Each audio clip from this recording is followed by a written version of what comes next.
Hammaga salom. 5 oylik katta tanlovdan so'ng men yana qaytdim. Iltimos aktivni yaxshi qilinglar. Biz bugungi videomizda DC olamidagi top 20 eng kuchli qahramonlar va yovuzlar reytingini tuzdim. Hamma reytinglar mening qarashlarim asosida tuzilgan.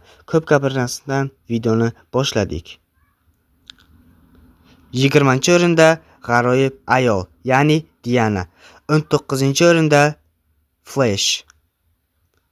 18-o'rinda Dala Bo'risi. U Darkseidning amakisi bo'lib, u Darkseiddan ham ko'proq tajribaga ega.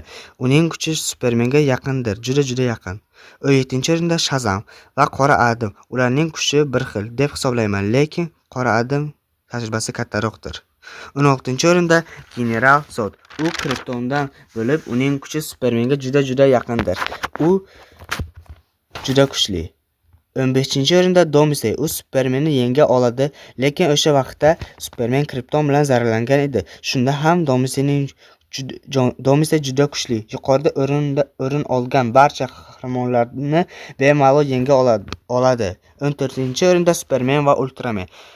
Men ularning kuchini bir xil deb hisoblayman. Superman umidni bildirsa, Ultraman yovuzlikni bildiradi. 13-o'rinda Trigon. U Supermandan ham Doomsdaydan ham kuchli. Unga munosib raqib bittadir. U ham bo'lsa Darkseid.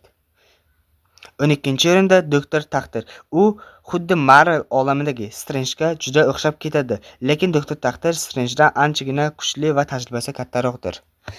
11-o'rinda Darkseid. U haqiqiy adolat ligasining ajali. Unga hamma qahramon va yovuzlarning kuchi yetmaydi. Va shu o'rinda Doktor Manhattanni ham qo'shib ketish lozimdir. 10-o'rinda Monitor. U adashmasam Flashning serialga chiqqan edi. Uning kuchi Spectre'ga yaqindir. Monitor yaxshi varianti, yomon varianti esa 9-o'rinda Anti-Monitor.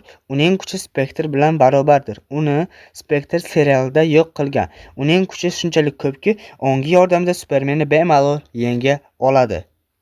8-o'rinda Spectre. U multi olam nazoratchisidir. Xuddi Marvel olamidagi direktor Naval singari.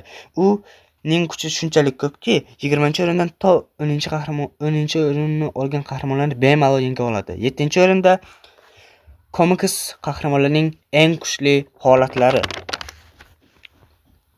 6-o'rinda Lucifer. Uning kuchi cheksiz. U haqida videoni qilishimni xohlasangiz kommentlarga yozib qo'yinglar. 5-o'rinda, 4-o'rin, 3-o'rindagi personajlar Prosessaning o'g'li, Prosessaning qizi. Prosessa DC olamini yaratgandir. Uning kuchi Toa, ya'ni Ona Abuva Al, Marvel olamining yaratuvchisi bilan bir xil. 2-o'rinda Milkman Superman. Uning kuchi cheksizdir. U butun DC olamidan ham kuchli. 1-o'rinda DC kino olami va komiks olami. Videolarimiz shulardan iborat edi. Hammaga xayr. Всем пока, obunachilarim.